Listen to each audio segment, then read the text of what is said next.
what's happening with Iowa's labor market and what happens in the state of Iowa if there is a railroad strike. We'll ask Iowa State University economist Peter Orazem on this edition of Iowa Press. Funding for Iowa Press was provided by Friends, the Iowa PBS Foundation, the Associated General Contractors of Iowa, the public's partner in building Iowa's highway, bridge, and municipal utility infrastructure. Small businesses are the backbone of Iowa's communities, and they are backed by Iowa banks. With advice, loans, and financial services, banks across Iowa are committed to showing small businesses the way to a stronger tomorrow. Learn more at iowabankers.com.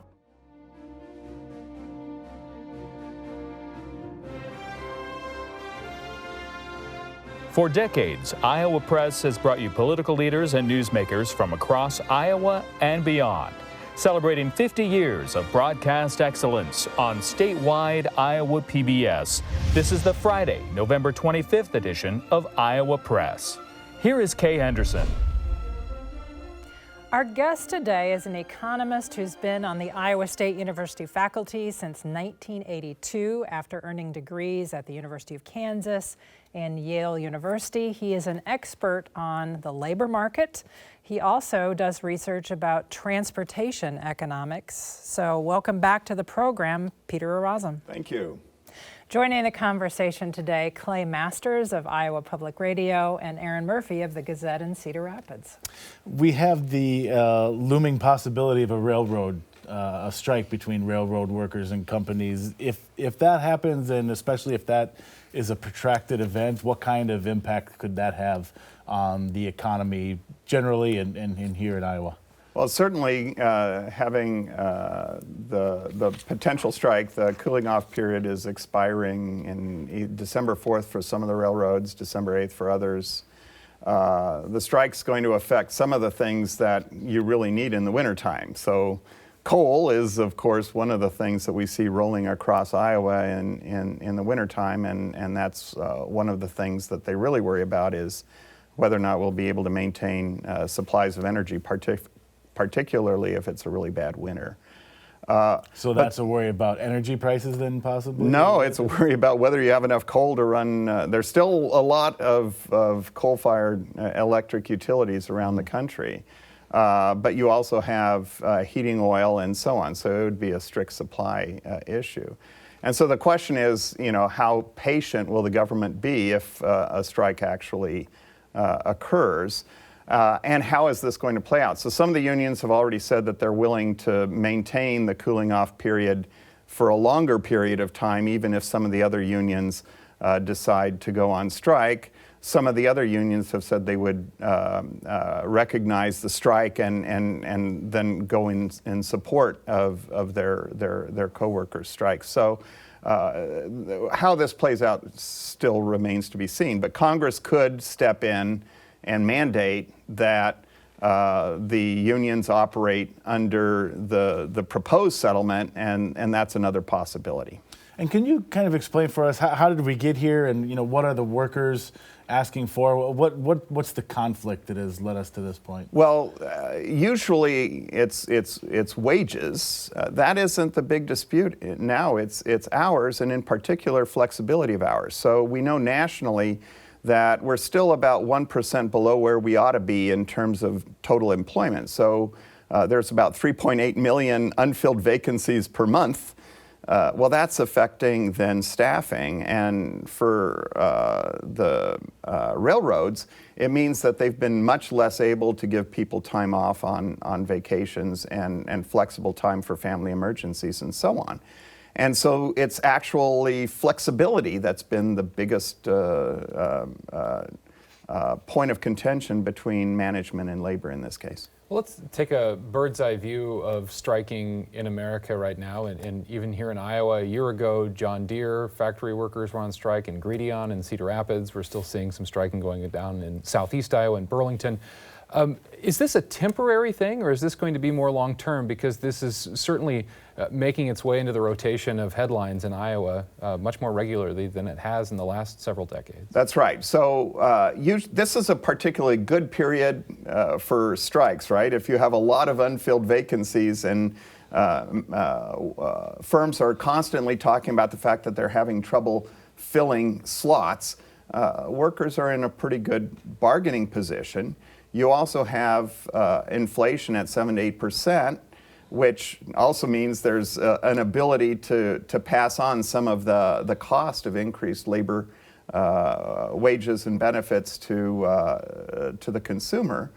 But on the other hand, the actual incidence of strikes is relatively modest, and it follows a longer-term trend of declining labor disruptions nationally. And certainly with the public sector workers in 2017 here in Iowa, when those rights were taken away, that has led to not a concern about any kind of strikes for public sector workers. There's restrictions on the ability of public sector workers to strike anyway, so they can negotiate, but in Iowa you would not be able to go on strike, I don't believe. So in some places it's legal for, say, teachers to go on strike. Those sorts of rights are limited, and they're limited by state law. Let's talk about limits on the Mississippi River, talking about transportation economics again. Barge traffic seems to be bogging down, if you will. What impact does that have in Iowa, especially rural Iowa, as farmers and elevators are trying to move the crop out? Right, so your options are somewhat limited. So going back to the rail strike, one of the options is rail. And certainly a lot of grain, heavy, non-perishable stuff gets transported by rail, and so rail is a good option in place of barge. And barge traffic hasn't been eliminated, but they can't fill the barges as much as they have been in the past, and so it's reduced the amount of barge traffic on the Mississippi. So I think the option depends on whether or not rail is going to be a substitute for missing barge traffic. We know that there's less grain that's getting down to the Gulf. We know there's strong world demand for grain. So the problem is, if it can't get down there, then that's going to transfer back to a lower price that farmers are going to get at the co-op or the elevator or their local purchasing agent. So you could end up with one of these odd things that there's a bigger gap between the price of, say, corn or soybeans in Louisiana relative to the price of corn and soybeans in Iowa. You touched on this earlier. We wanted to ask you about the state of Iowa's workforce. Right now, the unemployment rate just ticked up a little bit, but it's still under 3%. The state workforce development department was touting that it has recovered the jobs that were lost from the pandemic. But I believe that, to your point, we're still not at the total workforce level we were before the pandemic, right? But what's your big picture view of the Iowa workforce right now? Iowa workforce is still about 1% below where we were pre-pandemic in terms of employment. Labor force participation is actually about 2%. So we're lagging the rest of the U.S. in terms of recovery of employment, and that's holding back actually the Iowa economy. So we've had 3 straight quarters of negative gross state product, which would meet the classic definition of a recession. I don't know what the third quarter numbers are going to be coming out, and we'll see how the state did in the third quarter. But that's not helping us. Is the fact that we have not been able to recover our previous level of employment. What's holding us back? Why haven't we gotten that? We had one of the oldest labor forces in the country. And if you look at Iowans under the age of 45, labor force participation rates actually went up. It's Iowans over 45 where labor force participation rates went down, and they really went down for people over 55. So it didn't affect Florida because people in Florida, they go to Florida to retire, so they were already out of the labor market. Iowans who stayed in Iowa were not retired, they were atypically working. And so they atypically dropped out of the labor market relative to the rest of the U.S. And as a consequence, we don't think that they're coming back. And so that's going to be holding back the Iowa economy in terms of its ability to make up for its lost labor. And that sounds like a challenge because this state has already had troubles growing its population over the past decade, right? We have the 9th highest fraction of the population born in state. So we don't attract a lot of people from other places. Nevada actually has the lowest fraction of its population born in state. So people go there, lose all their money, and they can't leave. So, but literally, if you look at what the sources of replacement labor in Iowa, it's really hard to come up with another one other than immigration, which is has been the buffer for the Iowa labor force for many years. So the federal government implemented some things to try to help people during the pandemic, the early months and years, I guess, of the pandemic. I'm thinking of the extended unemployment, the child tax credit. These things have kind of gone by the wayside. Have we seen, was the juice worth the squeeze, so to speak, as far as getting people back into the labor market by taking away some of these kinds of incentives? If you compare government transfers during the Great Recession with government transfers in the pandemic recession, it's clear that the transfers during the pandemic recession were atypically large and atypically poorly targeted. So they didn't just go to the poor or the people who needed the money. They went to people all the way into the upper tail of the income distribution if you look at the PPP transfer programs. And so as a consequence, a disproportionate share of the government transfer payments during the pandemic were actually saved. And they were saved because, number one, the people didn't need the money. Number two, we didn't have a whole lot we could spend on, right? We shut down restaurants, bars, hotels, transportation, and so on. And since the economy started to reopen, people have been spending that. So consumer demand has been atypically high. And that's clearly fueling inflation. If you're saying, does it have an impact on the labor supply, the answer is probably yes, but atypically the same people who have exited the labor market in the biggest numbers. The older workers who thought, well, we can use these transfer payments to work our way through. At the time, their 401ks were doing great. We didn't have inflation, and so we had a lot of people who probably retired a little bit earlier in their work careers than they anticipated. One of the things that's interesting is we also had an atypically large number of people retiring at the ages of 45 to 55. That's the peak of your lifetime earnings. And we now have survey data that some of those people regret having dropped out because they dropped out at the peak of their earnings potential with a firm. Those jobs have now gone to somebody else, and they're finding that when they go back in the labor market, the jobs that they can get are not paying what the jobs that they left, even with wage inflation that we've had. Another federal program was legislation was the Inflation Reduction Act. What kind of an impact have you seen as you crunch the numbers here in Iowa that's had? We've seen some dollars come into Iowa. What's your read of that?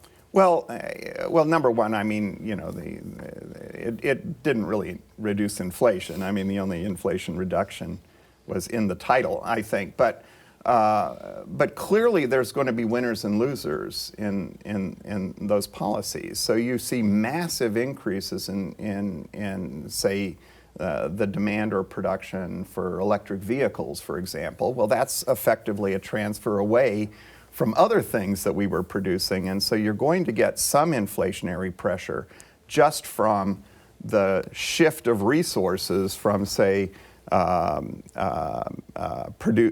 just for that example, producing internal combustion engines, which take atypically assembly line workers with educations at the high school or associate's level. And we're going to transfer some of that demand to software and computer engineers, but a much smaller labor component to the production of those vehicles, and certainly a different type of worker than the ones who are currently producing a traditional automobile. You mentioned the internal combustion engine. What's your assessment of the economics of the proposed carbon capture pipelines? Well, that's a little bit difficult. I mean, you're dealing with a pipeline that exists in part because of some other government programs that increase the demand for ethanol above what would be occurring in the absence of those subsidies. And now we have another program where apparently another federal program aimed at supporting the renewable resource industry is going to help pay for the pipeline. So it's a little harder to talk about what's the economic value if neither of those two businesses would have existed absent the federal intervention. So I think it's arguable as to what the net value is if you took into account the government support programs.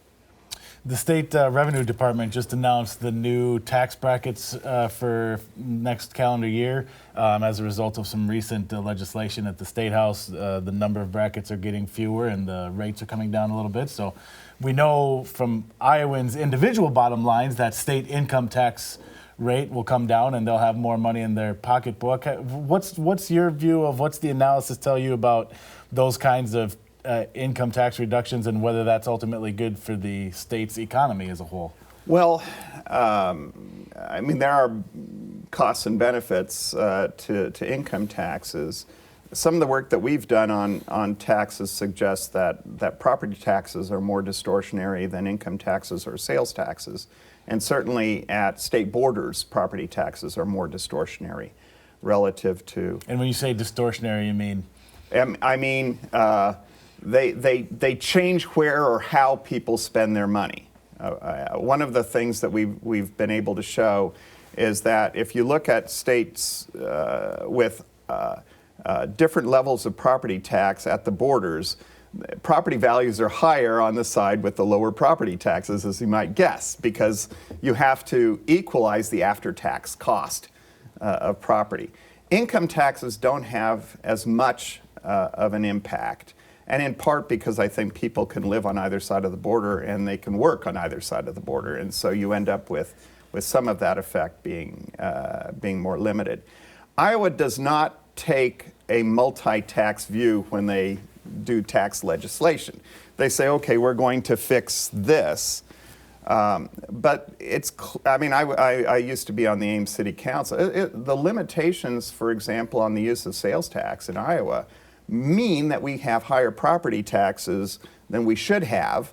And as a consequence, we actually end up with non-competitive tax structure overall compared to most of our surrounding states. And it's not driven by the income tax, it's driven by the property tax. So if you had the ear of a state lawmaker, it sounds like, would you recommend doing something about property taxes? Well, I would certainly think about giving more power to the metro areas to use their sales taxes.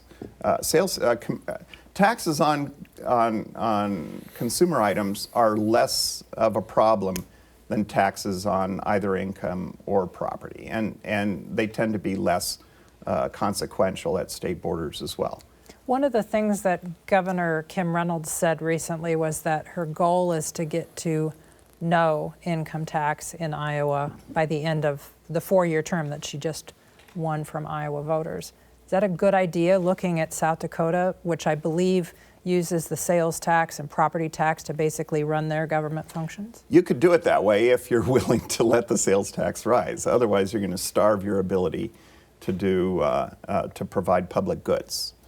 A lot of the states that don't have income taxes, Texas, Wyoming, Alaska, are able to do that because they have carbon fuels that they produce, and they make the disproportionate share of their needed revenues by taxing natural resources. We don't have that unless we're going to tax the wind, right? And so I think you would have to look perhaps a little bit more broadly in terms of how you set tax policy. It seems to me that shifting toward more of a consumer tax method away from income tax, but certainly away from property tax, would benefit the state. Let's talk about rural Iowa for a moment and farmland. Up near Sheldon, it was $30,000 an acre is what somebody paid for a 73-acre tract. I remember 10 years ago feeling like farmland prices were skyrocketing. I mean, is there a bottom to this? Is there a top to this? So how high is this going to get, and what does that say about the farm economy in the state? Well, farmland rose about 10% in the last year, and farm prices in 2022 are not as strong as they were in 2021, but generally the farm economy has been atypically strong, and we find that land prices react very rapidly to changing anticipated returns per acre. I don't think 30,000 is necessarily, there must be another story to that, right? But certainly there's upward pressure on land prices reflecting the worldwide increase in commodity prices over the last 2 years. Whether that lasts or not depends on some things that are pretty much outside our control, right? So what's going to happen to war in Europe? What's going to happen to production in South America?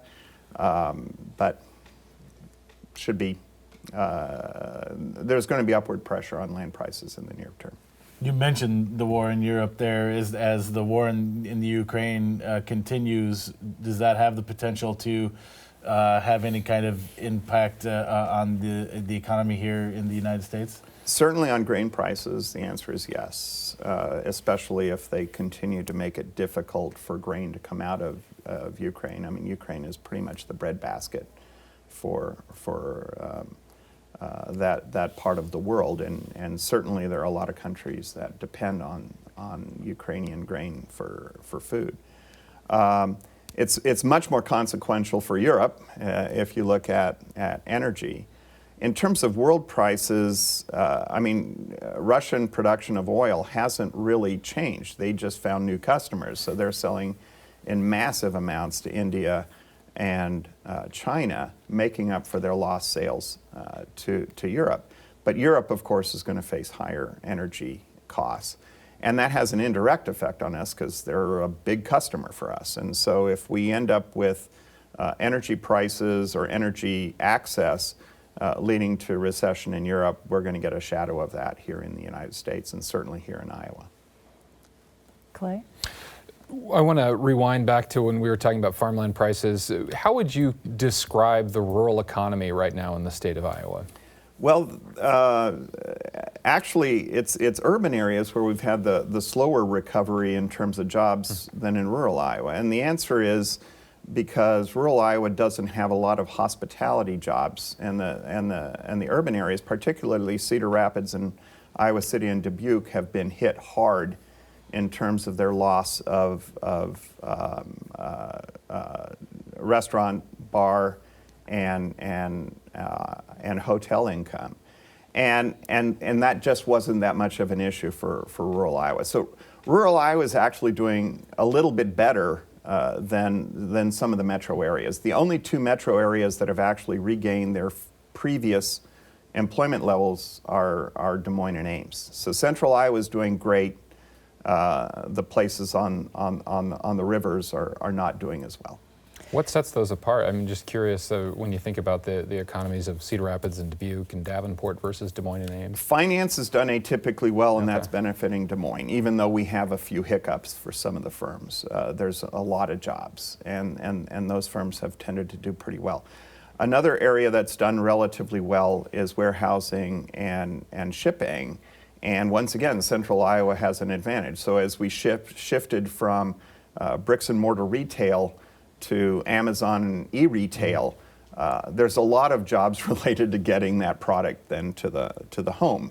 And central Iowa was atypically benefited by that. I do think that Iowa City and Cedar Rapids got hit by their relatively more aggressive shutdown of their local economies, which atypically hurt their hospitality industry. So for example, when the Big Ten decided not to have fans in the stands, that was not good for trying to maintain your business if you're in restaurants, bars, and hotels in Iowa City and Cedar Rapids. And we've seen a really slow recovery of that sector in those two cities. Professor, after a discussion of these very serious issues, you are also involved in something called the Comedy College. I'm the teaching assistant. At Iowa State University. In the closing half minute we have, what's the value of comedy in our modern times? Well, comedy has always been a way of looking at your problems and getting through them. So I do think that there is a little bit of that. In terms of our students, I will assure you that we have some people who take this class just to force themselves to get on a stage. And it is amazing to me how we had one kid, an engineer, who said he got no interviews the first time he went to a career. He was a freshman, so maybe there are reasons why, other than comedy. But after he took the comedy class, so he went to the next career fair, that's all anybody wanted to talk to him was he's an engineer and he could tell a joke. And I think that being able to get on a stage and do something where you're writing your own original material and presenting it in front of people and not throwing up is a really good skill to have. Well, thank you for showing that and other skills today at this table with us at Iowa Press. Oh, it's a real honor to be asked. Thanks. Thank you. For everyone here at Iowa PBS, thanks for watching. Have a great Thanksgiving holiday.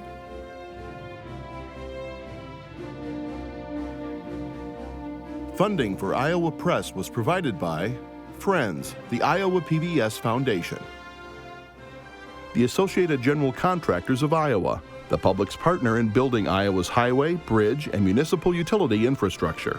Small businesses are the backbone of Iowa's communities, and they are backed by Iowa banks. With advice, loans, and financial services, banks across Iowa are committed to showing small businesses the way to a stronger tomorrow. Learn more at iowabankers.com.